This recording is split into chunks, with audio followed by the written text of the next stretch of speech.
Bienvenue dans le lieu de confession, by Jimmy Résolution. Ici, lorsque la pluie tombe et que le tonnerre gronde, les voix se libèrent.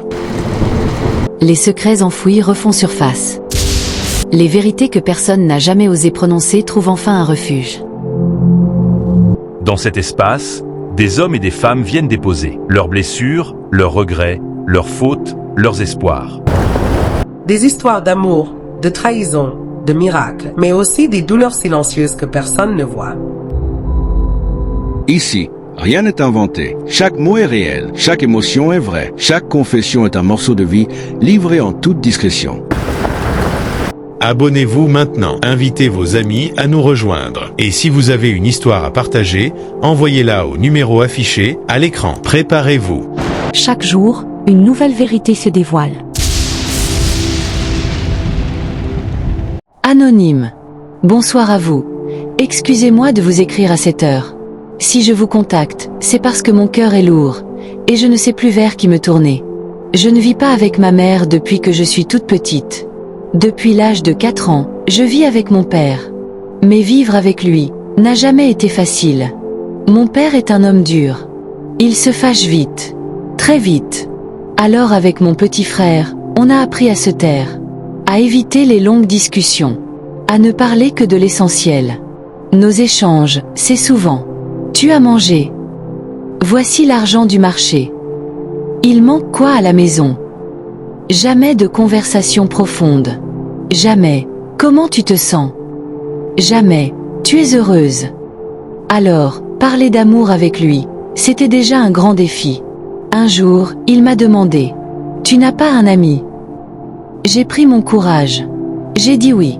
Je lui ai expliqué que mon copain m'a promis de m'épouser. Que c'est sérieux. Nouvelle année. J'ai demandé à mon homme de venir lui souhaiter les vœux. Premier contact. Il est venu avec un petit paquet. Mon père l'a pris sans même regarder. Ils ont parlé, à peine 20 minutes. Mon copain a dit clairement: je veux épouser votre fille. Si Dieu le permet, je viendrai avec ma famille vers avril ou mai. Mon père a dit qu'il a compris, mais qu'il doit venir avec un aîné. Mon copain a expliqué que sa famille n'est pas très présente en ville, mais que son père viendrait sûrement. Mon père a dit: d'accord. Fin de la discussion. Il est allé dormir. Le lendemain, travail. Plus rien. Entre-temps, mon copain faisait des efforts pour moi. J'ai une licence en génie industriel depuis presque 3 ans. Mais je n'ai fait que des stages. Il m'a aidé à trouver un poste d'assistante dans une structure. J'étais tellement contente. Je suis venue annoncer la nouvelle à mon père, avec joie. Il m'a fait asseoir.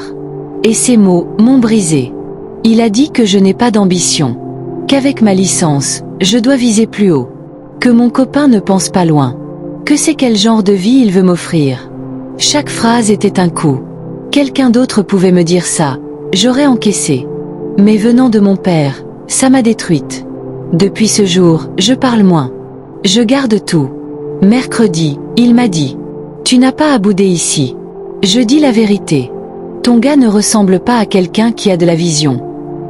Un homme qu'il a vu moins de 30 minutes. J'ai quand même dit: il me convient comme il est. Il a répondu: si tu veux l'épouser, c'est ton problème. Tu es adulte. Je ne vais pas te mentir pour te faire plaisir. Depuis, je réfléchis jour et nuit. Et si mon père voyait quelque chose que moi je ne vois pas? Et s'il se trompait? Je suis entre deux feux. L'homme que j'aime. Et le père qui m'a élevé. Je crains maintenant la rencontre officielle. Je sais que ce n'est pas à moi d'impliquer mes oncles et tantes. Mais je sens que si mon père gère seul, ça peut mal finir. Mon copain voit que je suis triste. Mais je n'arrive même pas à lui expliquer. Famille, j'ai besoin de vous. Un parent peut-il mal juger un homme par simple impression? Dois-je suivre mon cœur ou l'avis de mon père? Comment gérer une rencontre familiale quand le père est déjà opposé? Vos conseils peuvent m'aider à ne pas faire une erreur de vie.